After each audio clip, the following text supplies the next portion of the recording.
Matthew's message, May 23, 2015. Earthquakes in Nepal in Ascension Context. Earth's energy field of potential. Illuminati history. Historic exploitation of Earth populations. Light workers. Love light in everyday life. With loving greetings from all souls at this station, this is Matthew. Let us speak first about the earthquakes in Nepal in the context of planetary and personal ascension. Mother Nature was dispersing negativity produced primarily by bloodshed and the fearful, dire conditions in which vast numbers of your population are living. If negativity were allowed to accumulate, it would upset Earth's tenuous balance and adversely affect her ascension course. To preclude that, she is using quakes, tremors, volcanic eruptions, and severe storms to release negativity as it gathers. On a personal level, the earthquakes in Nepal enabled thousands of souls to complete their contracts and ascend spiritually and consciously. This is the goal of every soul, and during this unprecedented time in the universe, multitudes leap at the opportunity to complete karmic lessons in only one lifetime instead of many. Knowing that a major quake in that country would cause many deaths, souls who wanted to balance other experiences by living humbly and dying traumatically chose to embody their. Many more chose to experience the grief and extreme hardships inherent in the aftermath of a catastrophic disaster. It is so that these events ended the lives of some persons whose soul contracts were not completed or didn't include that kind of ending. They are granted the three options mentioned in our last message, and, along with all others who perished, they received tender, personalized care upon arrival in nirvana. Some who transitioned due to either event are recovering psychically, or their etheric bodies still are strengthening in nirvana's customized healing centers. Others have embarked upon active, fulfilling lives in your spirit world. The plight of grieving families and friends who are living amidst massive destruction is being eased by the light beamed from nirvana and far distant civilizations, and the light within the outpouring of prayers, compassion, and direct assistance on earth. The time is coming when souls choose an earth lifetime not to wind up third-density karmic lessons, but for the joy of living in a glorious, beauteous world where multidimensional selves manifest magnificence beyond your imagining. Beloved Earth family, at soul level you do remember, only consciously have you forgotten that world, where all live peacefully in harmony with nature, where all know that every soul in this universe is a unique, independent, inviolate being, yet eternally interconnected with everything else in existence. You could think of each and every soul as a drop of water that retains its intrinsic value, as it blends with the countless other drops in the sea of cosmic creation. In this moment, however, your world is beset by the Illuminati's dogged attempts to keep their economic, political and military toeholds. Earth's energy field of potential is teeming with activity, with high vibrations of light streamers swirling around the low vibrations of the dark, as fighting continues and behind-the-scenes talks slog along. Even as the Illuminati's powers have been weakened beyond any possibility of return, bursts of compatible energy have kept them going. Nothing in the field is static, there is continuous movement in accordance with the energy of the immeasurable number of thoughts, feelings, and actions sent forth from every soul on earth. If the dark minds and hearts can muster more energy bursts, the decline in their activities absolutely still is assured, but it will keep happening in fits and starts. Increasing light will assure that when the decline begins, it will steadily continue downhill. Light workers, keep your brilliance glowing. To all who have asked who the next President of the United States will be, we don't know.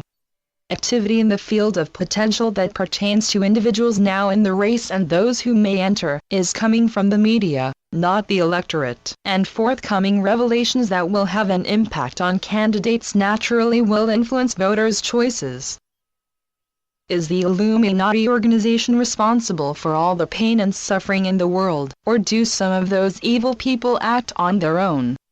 Although we refrain from ascribing evil to persons rather than to their deeds, and while some individuals within and beyond the Illuminati do indeed act on their own deranged dark tendencies, the Illuminati operation, you could say, has been responsible for all major wars, divisiveness, impoverishment, and rampant deception and corruption for the past 265 years or so, after the name Illuminati came into being. It was devised by individuals in Bavaria who felt that they were the most intelligent, knowledgeable and capable persons in the world, the illumined ones, and in their self-aggrandizement, they felt entitled to control the lives of everyone else. As their numbers grew, so did their influence in governments, religions, national economies and trade. They used the Industrial Revolution to their advantage, and as decades passed, they did the same with subsequent inventions and the planet's natural resources. Eventually their control spanned the globe and encompassed everything that affects life in your world, from education to entertainment and mainstream media, food production, manufacturing, banking and stock markets, to legal and justice systems, weaponry development to military forces and intelligence agencies, healthcare and pharmaceutical and chemical industries, to wages, taxation, and transportation. However, by no means were they the first to disempower the masses. They built on a firm foundation of populist control in the hands of a few. 2,000 years ago it was the heads of church and state, whose concentration of power grew through the centuries by papal edicts and arranged marriages within Europe's royal families. Control was further enhanced by the Italian Borgia and Medici dynasties' developments in banking and commerce, the emergence of Protestantism, and the British, French, Spanish, and Portuguese empire building through colonizing other countries and subjugating or annihilating the native populations. Shortly after the colonies won their independence from British rule, European control crossed the Atlantic Ocean and infiltrated the nascent United States. And that country's 1913 Federal Reserve Act cemented the Dark One's hold on the international economy. But the lust for power and riches started long before your recorded history, when people from Lyra became the first residents on the planet. They went without clearance from the Intergalactic Council and they mined gold without asking the Council's permission because they didn't want to share their discovery with other civilizations.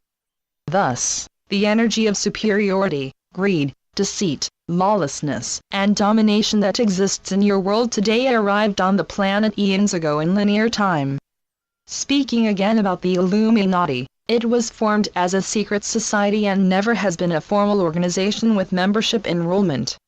Most of the people who are doing the bidding of those at the top may not even know the name Illuminati and have no idea that they are aiding ruthless exploiters of humanity. Because the most powerful in the ranks never publicly speak of themselves as Illuminati or acknowledge the global influence they wield.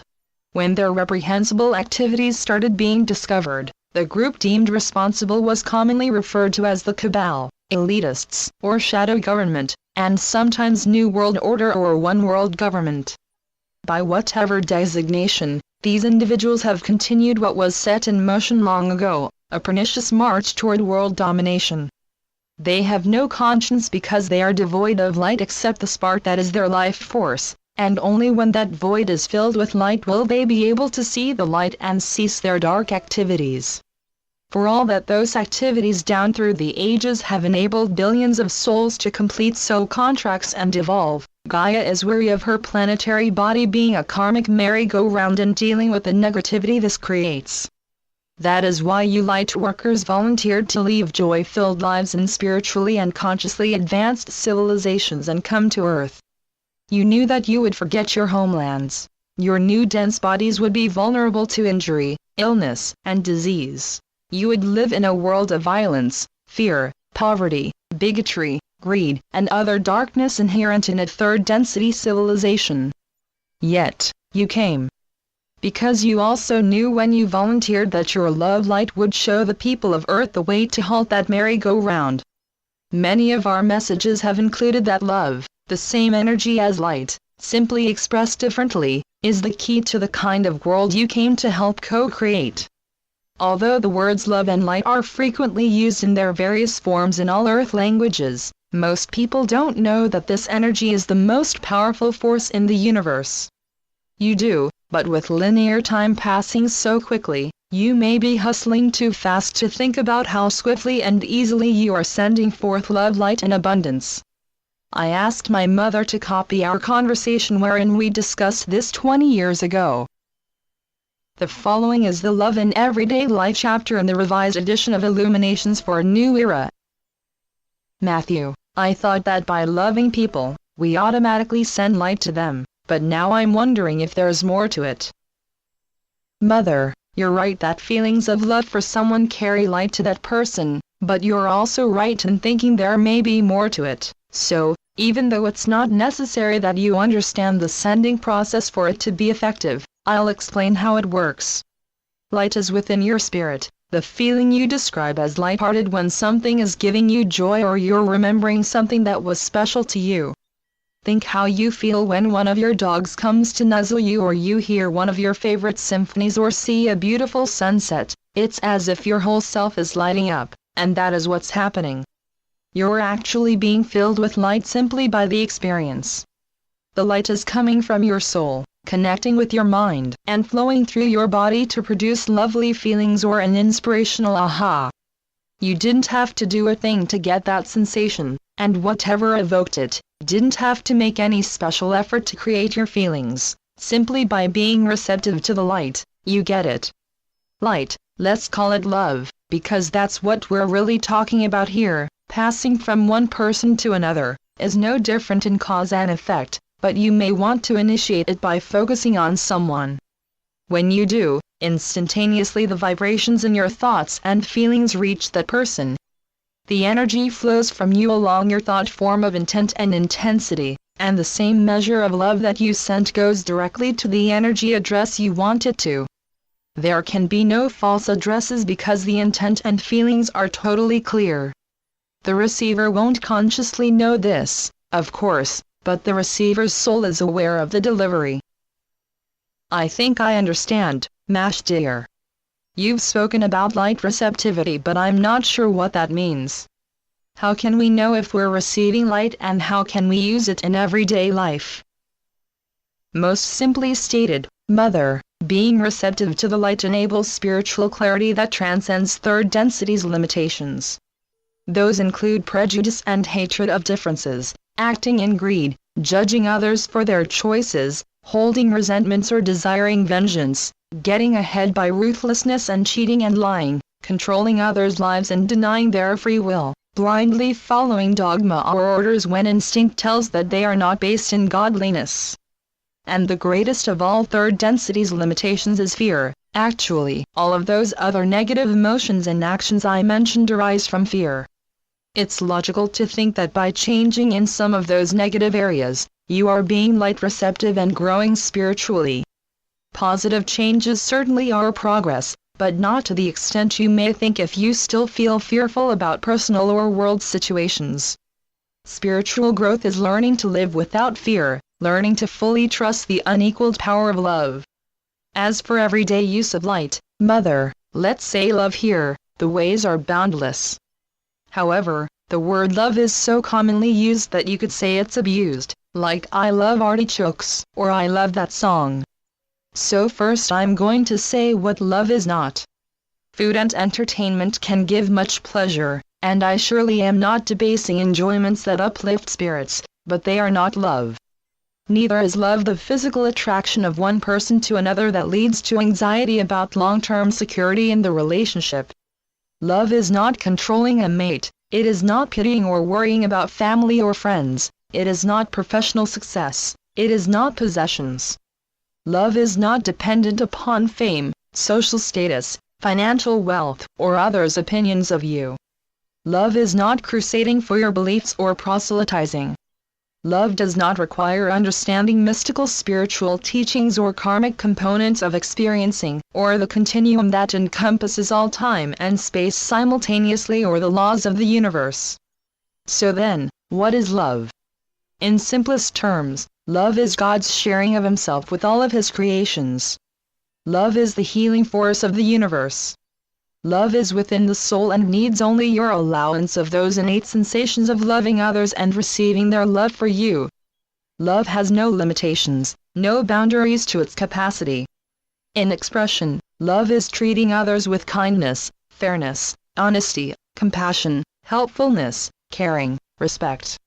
If love can be said to have ingredients, then those are some of the ingredients of godly expression in action. Knowing that you and God and every other of God's creations are inseparable is love. Knowing that Earth is a sentient, conscious life herself, and respecting all of her life forms is love. Realizing that no one can know others at soul level and therefore does not judge them, but rather does not condone an action seen as injurious, is love. Listening to one's God self is love. Living the kind of life that engenders loving self is love. Feeling joy yourself when you see it in others is love. Doing something that brings joy to another is love.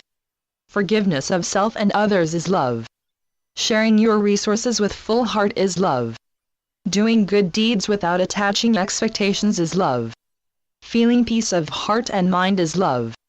The quiet thrill of seeing a sunset or hearing a songbird is love, and a smile is one of the simplest and most radiating expressions of love. In any or all of these instances and many others that you may encounter that instinctively you know are love in action, you are manifesting your love for and of God.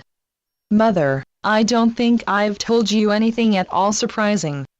But perhaps it is good to have some references as a guiding light in these times when darkness may seem to be overshadowing the magnificent abundance of love in your world. Thank you, Mother. Dear brothers and sisters, please never doubt even for one moment your importance in moving your society toward Earth's golden age abloom in its fullness.